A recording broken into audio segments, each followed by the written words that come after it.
اور اس بارے میں نوجوان کا حال یہ ہے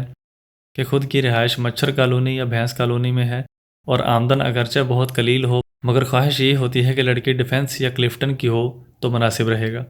اور پھر اس بارے میں ایک خاص معیار متعین کر کے نکاح میں غیر معمولی تاخیر کرتے رہتے ہیں، اور پھر نکاح سے دور بھاگ کر جنسی خواہش کی تکمیل کے لیے بلوغت کے بعد سے لے کر 8 10 سال اس تاخیر کے دوران کیا کچھ گل کھلاتے ہیں۔ تو ممکن ہے کہ قوم کے سادہ لوگ ان حالات سے واقف نہ ہوں، مگر قوم کے حالات سے باخبر حضرات پر ایسے حالات مخفی نہیں۔ پھر اگر ایسے نوجوان کو نکاح کا کہا جائے تو غربت کا رونا رو کر الٹا یہ اعتراض شروع کر دیتے ہیں کہ اس آمدن میں ہمیں رشتہ دے گا کون، اور پھر واقعات سنانا شروع کر دیتے ہیں کہ فلاں جگہ ٹرائی کی تھی مگر لڑکی کے والدین تنخواہ کا سن کر ہاں کرنے کی بجائے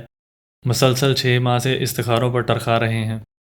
شریعت کی نظر میں غربت نکاح پر مزید ابھارنے کا سبب قرآن، حدیث، صحابہ اور فقہاء کے اقوال۔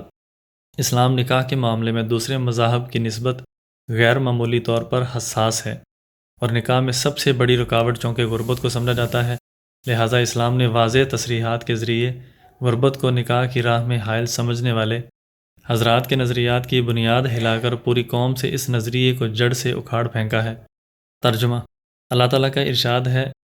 تم میں جو بے نکاح ہوں ان کا نکاح کر دیا کرو، اور تمہارے غلام اور لونڈیوں میں بھی جو اس لائق ہوں ان کا بھی، اگر وہ مفلس ہوں گے تو اللہ تعالیٰ انہیں اپنے فضل سے غنی کر دے گا، اور اللہ تعالیٰ وسعت والا ہے، خوب جاننے والا ہے۔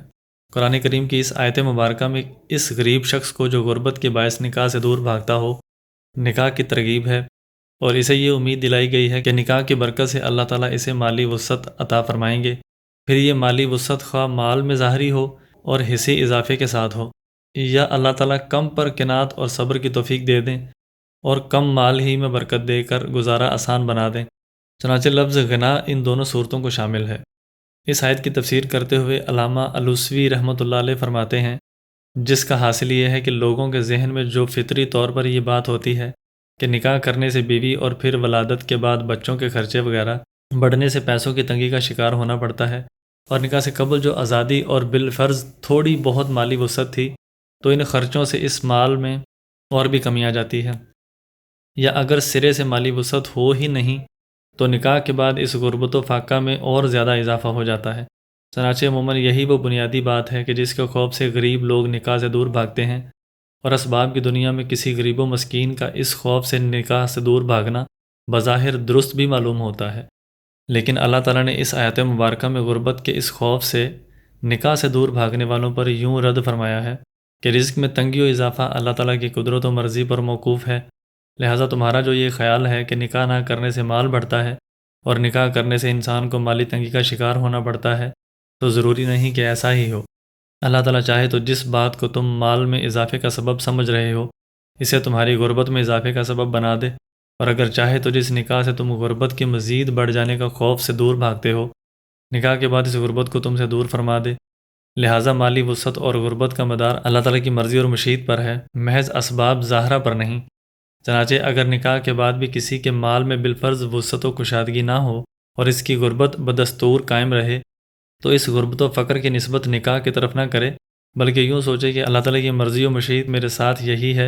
اور اسی میں میری بہتری ہے، لہٰذا میں اگر نکاح نہ کرتا تو ضروری نہیں کہ یہ غربت ختم ہو جاتی، بلکہ عین ممکن ہے کہ یہ جو کچھ تھوڑا بہت مل رہا ہے یہ بھی اللہ تعالیٰ مجھے اس بیوی اور بچوں کی مالی کفالت کی برکت سے دے رہے ہوں کہ جن کی مالی کفالت کا اللہ تعالیٰ نے مجھے ذمہ دار بنایا ہے، لہٰذا اگر نکاح نہ کرتا تو عین ممکن ہے کہ اس سے بھی جاتا۔ اس تفصیل کے بعد چند سطروں کے بعد فرماتے ہیں، آپ پر یہ بات مخفی نہ ہوگی کہ وہ روایتیں جن میں نکاح پر مالداری و تمنگری کا وعدہ کیا گیا ہے بہت کثرت سے ہیں۔ حضرت ابو ہریرہ رضی اللہ عنہ سے روایت ہے کہ رسول اللہ صلی اللہ علیہ وآلہ وسلم نے فرمایا کہ 3 آدمی وہ ہیں جن کی مدد اللہ تعالیٰ پر واجب ہے، وہ نکاح کرنے والا شخص جس کا مقصد نکاح سے خود کو بے حیائی سے بچانا ہو، دوسرا وہ غلام جو غلامی کے توق سے آزادی کی خاطر عقد مکاتب کر کے آزاد ہونا چاہتا ہو، تیسرا وہ مجاہد جو اللہ تعالیٰ کے راستے میں جہاد کر رہا ہو۔ حضرت جابر رضی اللہ عنہ سے روایت ہے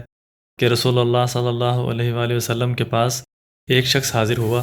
جو اپنی غربت و فقر و فاقہ کی شکایت کر رہا تھا۔ اللہ کے نبی صلی اللہ علیہ وآلہ وسلم نے اسے حکم دیا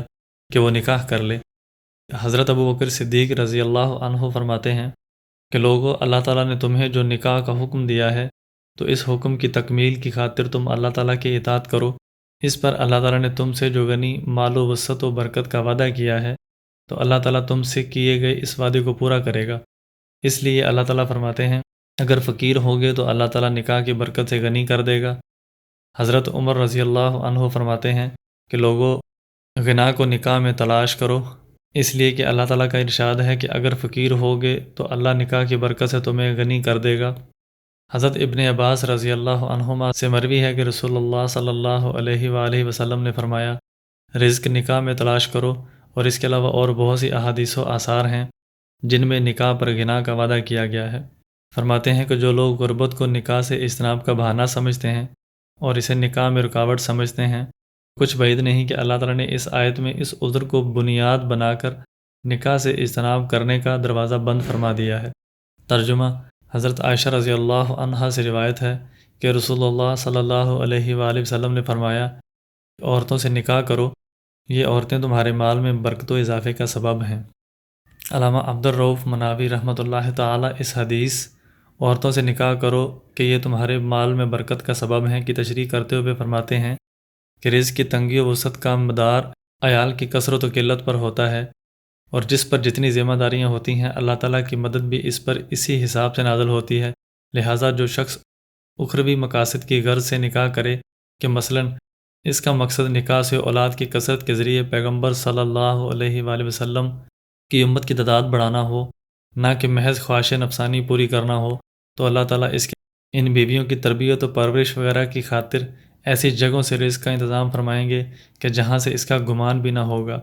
اور نسال بھی اپنی سند سے روایت کرتے ہیں کہ ایک شخص نے رسول اللہ صلی اللہ علیہ وآلہ وسلم سے غربت کی شکایت کی تو آپ صلی اللہ علیہ وآلہ وسلم نے اسے فرمایا، نکاح کو لازم پکڑو۔ حضرت حسن فرماتے ہیں کہ حضرت عمر بن خطاب رضی اللہ عنہ نے فرمایا، لوگوں، روزی کو نکاح میں تلاش کرو۔ اس کے بعد حضرت عمر نے یہ آیت تلاوت فرمائی، اگر یہ فقیر ہوں گے تو اللہ تعالیٰ انہیں نکاح کی برکت سے غنی کر دے گا۔ حضرت قتادہ رحمۃ اللہ تعالیٰ فرماتے ہیں کہ حضرت عمر رضی اللہ عنہ نے فرمایا، میں نے اس جیسا عجیب و غریب آدمی نہیں دیکھا جو مالداری کو نکاح میں تلاش نہ کرتا ہو،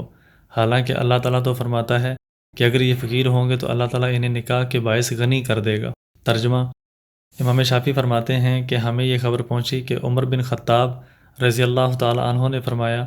کہ میں نے اس جیسا عجیب شخص نہیں دیکھا کہ جو اس آیت اگر فقیر ہوگے تو اللہ تعالیٰ نکاح کے باعث غنی کر دے گا کہ نازل ہونے کے بعد نکاح نہ کرے۔ علامہ بغوی رحمۃ اللہ تعالیٰ اس آیت کی تفسیر میں فرماتے ہیں، ترجمہ: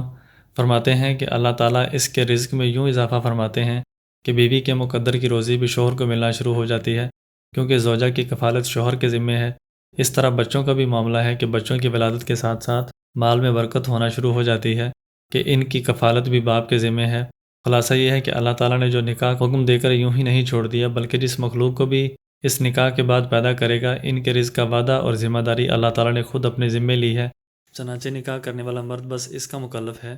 حصول رزق کی اپنی حیثیت و استطاعت کی بقدر کوشش جاری رکھے، یعنی خود سے کاہلی اور سستی نہ کرے، اور غربت کے خوف سے بیوی اور بال بچوں کی کثرت سے دور نہ بھاگے۔ علامہ بغوی رحمۃ اللہ آگے فرماتے ہیں، حضرت عمر رضی اللہ عنہ فرماتے تھے، حضرت عمر رضی اللہ عنہ فرماتے ہیں کہ مجھے اس شخص پر تعجب ہوتا ہے جو غنا کو نکاح کے سوا کسی اور چیز میں تلاش کرتا ہے، حالانکہ اللہ تعالیٰ تو فرماتے ہیں کہ اگر فقیر ہوگے تو اللہ تعالیٰ